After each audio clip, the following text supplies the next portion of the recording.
I may have climbed this mountain 100 times this summer, and I certainly will climb it 100 more. There's a quote by Richard Nelson that I think is poignant and relates directly to Mount Monadnock and what it evokes in people. And the quote reads, "There may be more to learn by climbing the same mountain 100 times than by climbing 100 different mountains. Never, ever, when I come here, do I have the same experience. It's always changing, it's always different, and it's what just keeps drawing me back again and again. And I know that it does that for so many other people."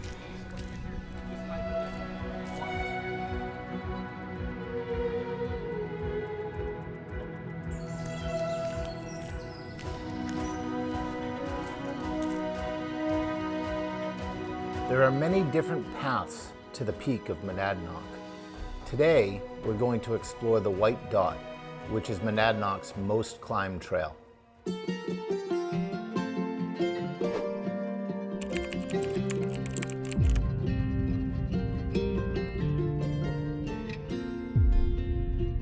Matthew Cabana here at the base of Mount Monadnock at the main entrance.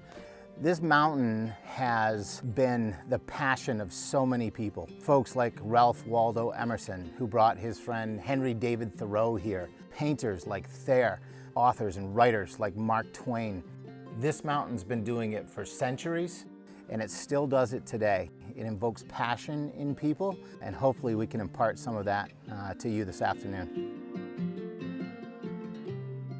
This is the beginning of the hike for most people, the entrance to the White Dot Trail. And thousands of people walk right past this rock and they probably don't even see it. And I'm here to tell you today that it's one of the most important locations on the mountain. There's a plaque behind me that honors Philip Ayres and Alan Chamberlain. Philip Ayres was with the Society for the Protection of New Hampshire Forest, and Alan Chamberlain wrote a book in the 1930s called The Annals of Grand Monadnock.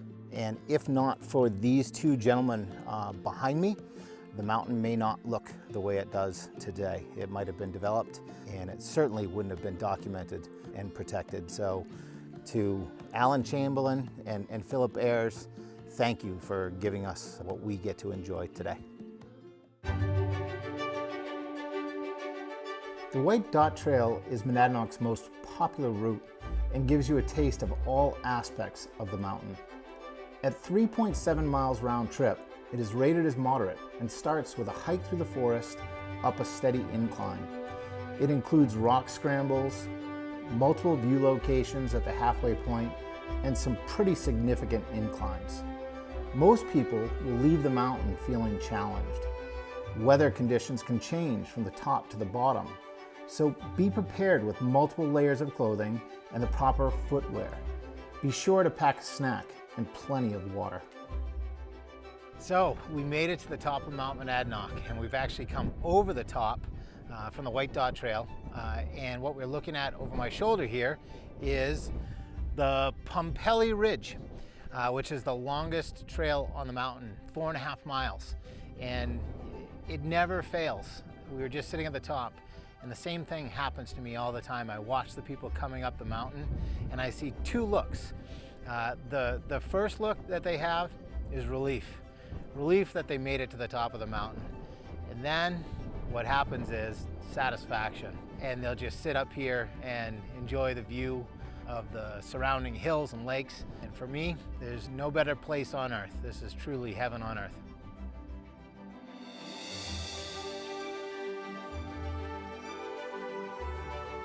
It's been a beautiful day on the mountain, and I can tell you that there is nothing better on this earth that when you're done, stopping by here on the way down near the bottom of the White Dot Trail at the Falcon Spring, which was named for William Falconer, who was the first fire warden back in 1912.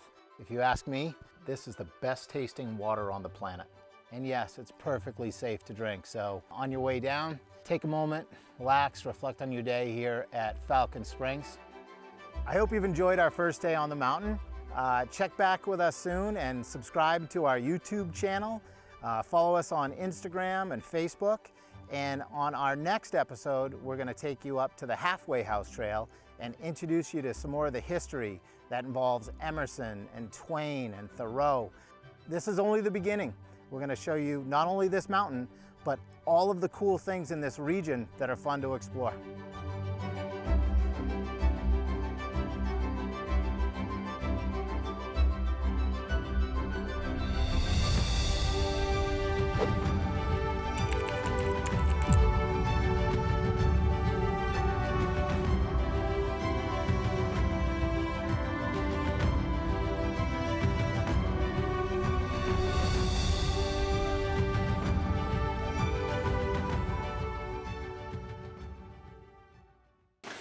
Well, the first time we were at a New Year's Eve party in 2005, and we kind of challenged each other as a New Year's resolution. So the next day, 7 of us climbed Mount Monadnock.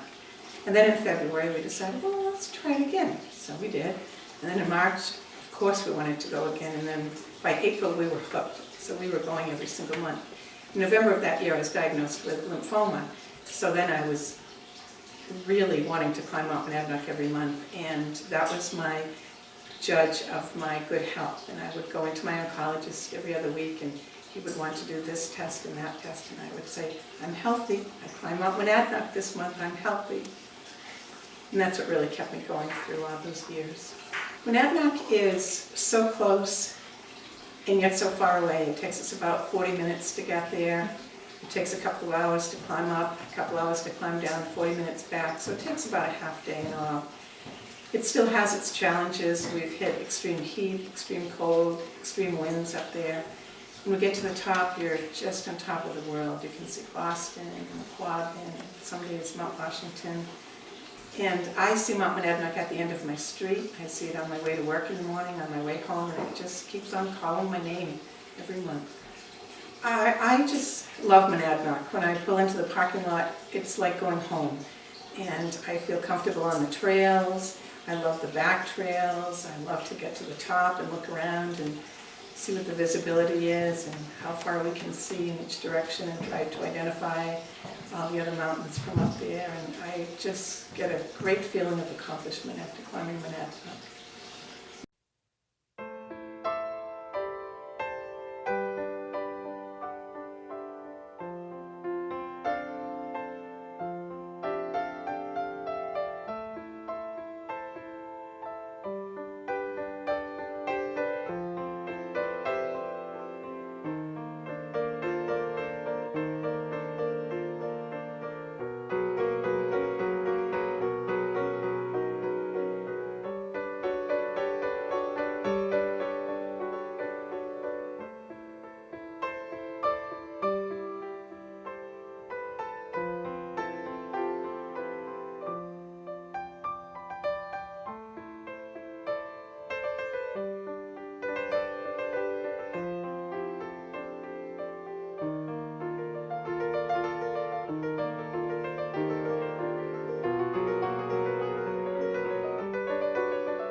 How I dance like a mountain.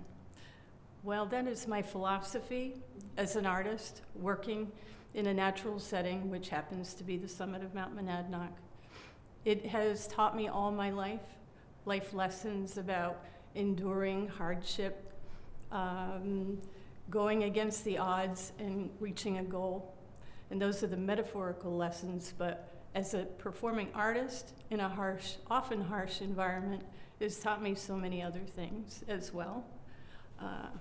How to be strong in the face of the elements, the natural elements, how to harmonize with the environment, how to teach my dancers how to do the same. The power and balance that I speak of is something that grows within you as you work there over the years, and in my case, that's many years.